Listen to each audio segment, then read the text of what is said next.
In this video, I'm gonna teach you how you can become fearless by being alone. Now, first things first, I need to get it straight immediately. By alone, I don't mean by being lonely. I don't mean by being an isolating man. I don't mean by being a lone wolf with zero friends. That is not my point whatsoever. Why did it disappear? Oh, that feature. Okay, whatever. That is not the point I'm trying to make. Immediately, what I'm trying to make is you just need to become the person that's comfortable being in your own company. Become comfortable being your own friend, your own company. Have you ever had times where you see somebody, maybe it's somebody you know, maybe it's a friend of yours, or just anyone, maybe in the internet in general, and they like to say things like, oh, I want to do X, I want to do this, I want to do that, but I need a friend. I need a friend to come with me, you know?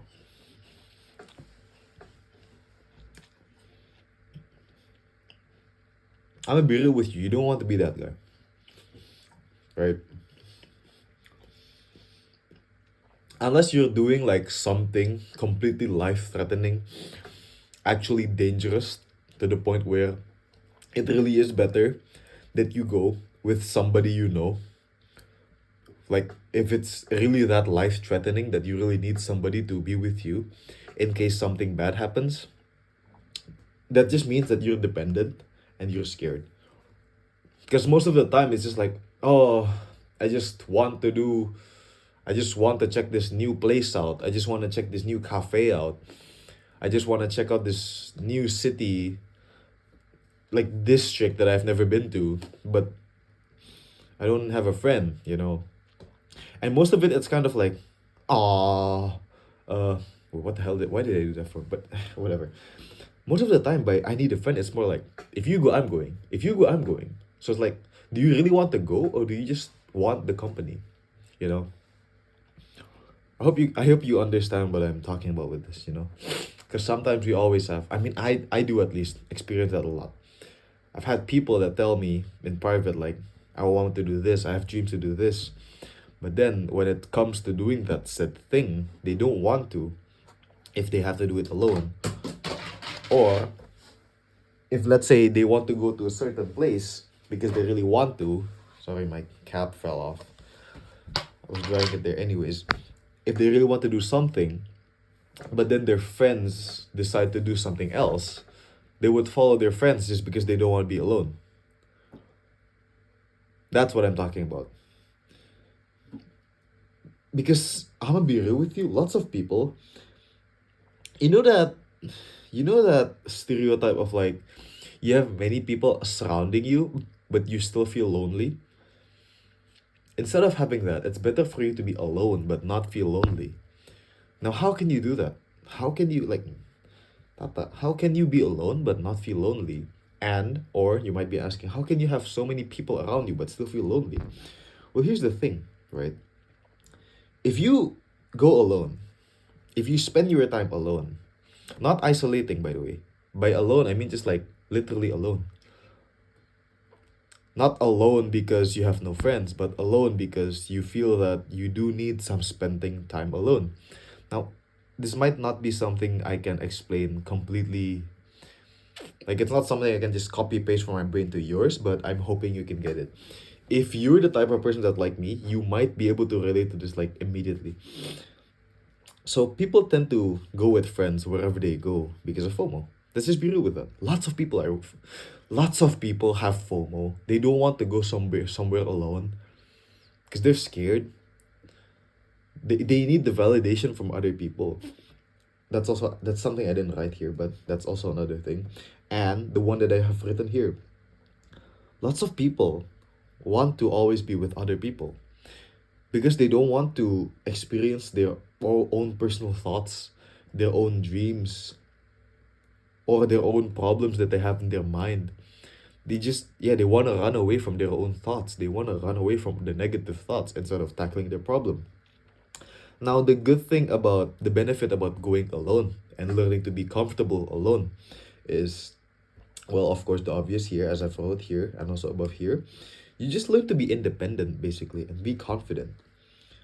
Hello, battery, whatever. And as I said here, face your thoughts, face your dreams. You find yourself. You cannot run away from the problems. You are forced to face the problems, find the solution, answer the deep questions, the uncomfortable questions in your life, which gives you mental strength. It makes you know how to solve problems.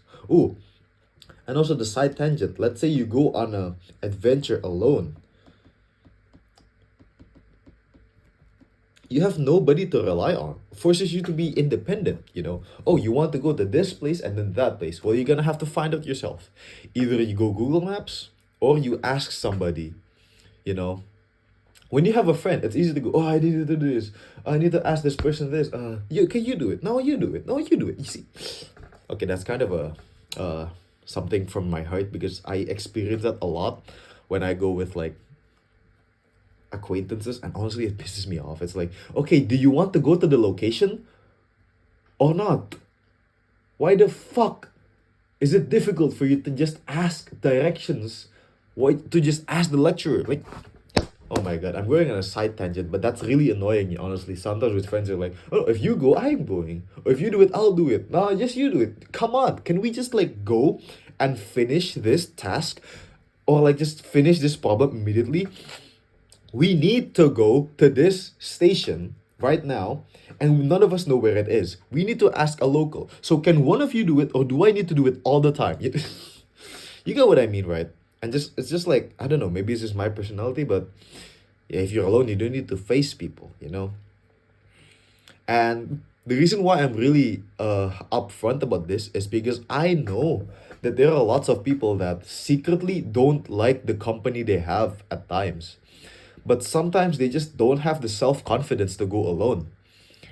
Their fear of being alone, their fear of missing out is greater than the annoyance they have with the problems of other people. Which, okay, I'm not saying this to be like negative about other people, but it's more like, come on, if you want to go travel, let's say, right, and you bring a friend, and maybe they don't have the same interests as you, like, see, we people have different paces. We people have different paces in our life, right?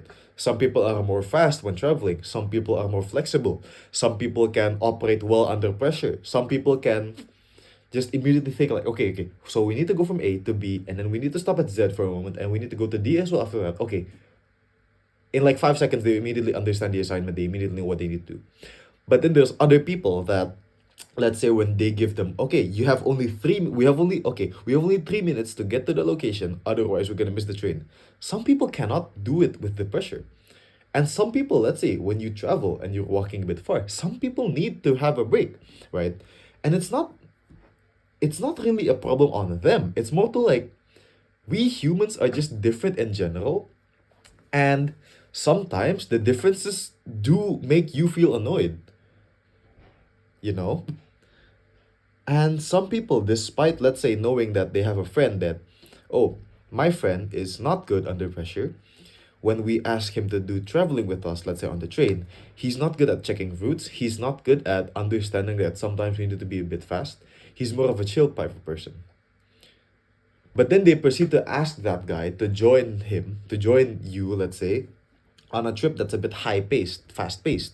Why? Because you just don't want to be alone. Eventually, you're just making it worse for both of you. You know he's a bit slow, and you're asking him to join you on a fast paced trip. You're making yourself annoyed by bringing a slow person to a fast paced trip, and you're making him annoyed because you're bringing a slow person to a fast paced trip. You know, I know this is a big side tangent, but it's an important part about being alone too. You know, you don't need to deal with the problems of other people. Not saying you should hate other people, but I'm saying that people have their own quirks, you know. Sometimes it's just different. Sometimes your differences, sometimes like on certain scenarios when you'd say, oh, it's just chill, okay, I can invite anybody. But if it's a bit high stakes, you really need to do something. If there's a goal that you have, it's better sometimes to go alone. And there's lots of people that, despite knowing that it's better to go alone so they can do whatever they want, they still bring other people because they have FOMO.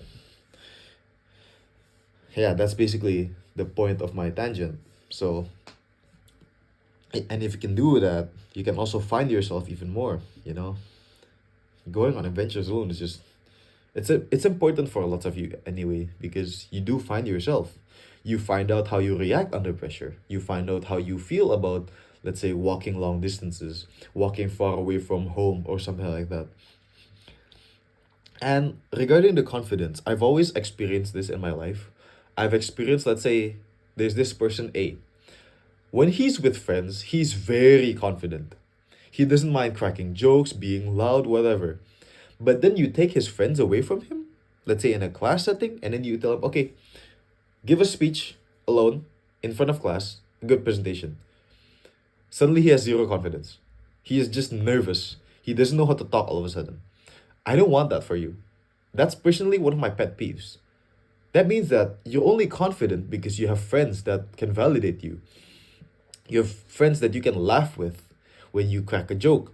You have friends that can support you when you're cracking a joke, which is fake in my opinion. You take all away those friends and then, okay, give a speech. You're scared. Like, if you can give a speech in front of friends with full confidence, but when it's strangers, you can't do the same. That means you're being helped by your friends' validation. You feel support from your friends, which is of course good. Of course, friends give support, but you know what I mean? It's like there's just a fake sense to it. It's like you're only confident because you know your friends are there to watch you, to support you, to validate you. But that means when you take away your friends, you have zero confidence, which just means that you're insecure. You have no confidence on your own, which is another reason why you can become fearless by being alone, comfortable being your own company. It's like that one quote. I forgot how it goes, but it's something like, if there's no enemy within, the enemy outside can do us no harm. If you're confident with yourself, if you're secure in yourself, if you're comfortable alone, nothing can affect you basically. And that's what what I'm trying to have you take away from this video. Become fearless by being alone. If you can just go alone anywhere you want, hey, you're unstoppable. You can just go with a friend, you can go alone. Nothing's gonna stop you. And that's what I hope you can learn and take away from this video. Thank you very much for watching.